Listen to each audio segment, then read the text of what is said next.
भगवान ने इस कलिकाल के लोगों के लिए एक गाय के स्तन से दूध दुहा है और वो दूध आज भी विराजमान है।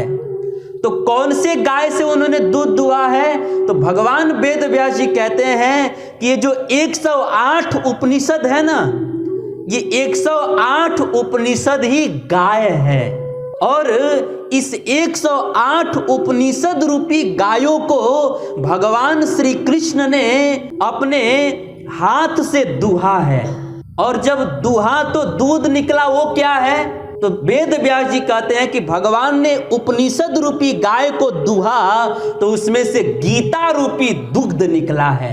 और ये जो गीता रूपी दूध है, ये स्वयं ठाकुर जी ने, गोपाल जी ने इसको दुहा है। अब आप विचार कीजिए कि ये गीता रूपी दूध जो है कितना मधुर होगा। और इसको पिया कौन है? मानो कोई प्रश्न करे कि ठीक है, ठाकुर जी ने उपनिषद रूपी गायों को दुहा है और उसमें से गीता रूपी दूध निकला है, लेकिन इस गीता रूपी दूध को कोई बछड़ा पिया है? तो भगवान वेद व्यास जी कहते हैं हाँ, इस गीता रूपी दूध को ठाकुर जी के सखा अर्जुन रूपी बछड़े ने इस गीता रूपी दूध को पिया है। और भगवान वेद व्यास जी कहते हैं कि हे संसार के लोगों, यह गीता रूपी दूध जो है अर्जुन रूपी बछड़ा ने तो पिया ही है, लेकिन यह अर्जुन रूपी बछड़ा के पीने के बाद भी ये खत्म नहीं हुआ है। आज भी गीता रूपी दूध जो है हम सबके समक्ष विराजमान है। आप भी चाहें तो इसको जितना जी चाहे उतना पी सकते हैं। और इस गीता रूपी दूध की ऐसी महिमा है कि संसार का दूध तो पियो तो खत्म हो जाता है, लेकिन गीता रूपी दूध कभी खत्म नहीं होता। और उसको पीने से क्या होगा? तो एक भक्त बहुत सुंदर बात कहते हैं कि ठाकुर जी ने उपनिषद रूपी गायों को दूह करके जो गीता रूपी दूध को निकाला है, इस गीता रूपी दूध को जो भी पिएगा ना, उस व्यक्ति को फिर से कभी भी किसी भी मां का दूध नहीं पीना पड़ेगा। अर्थात फिर उस व्यक्ति को कभी किसी मां के गर्भ से जन्म लेना नहीं पड़ेगा और फिर किसी दूसरी मां का दूध नहीं पीना पड़ेगा।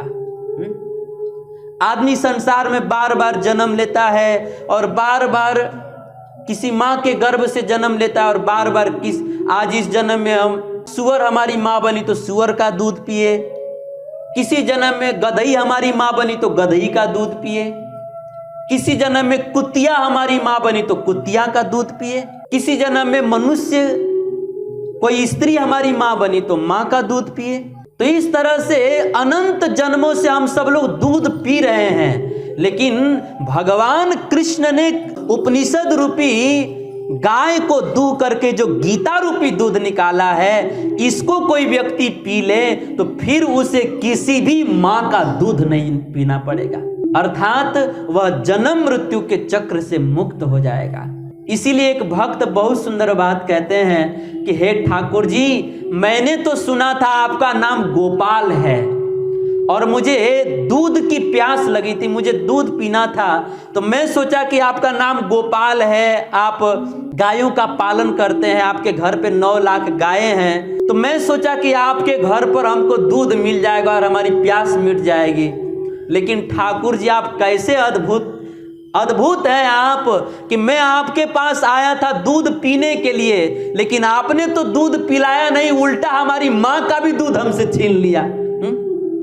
अर्थात वे भक्त यह कहना चाहते हैं कि ठाकुर जी, आपने तो, हम आपके पास दूध पीने के लिए आए थे, लेकिन आपने जो है मुझको बारंबार जो अनंत जन्मों से मैं मां का दूध पी रहा हूं, उस चक्र को ही आपने मिटा दिया, बंद कर दिया।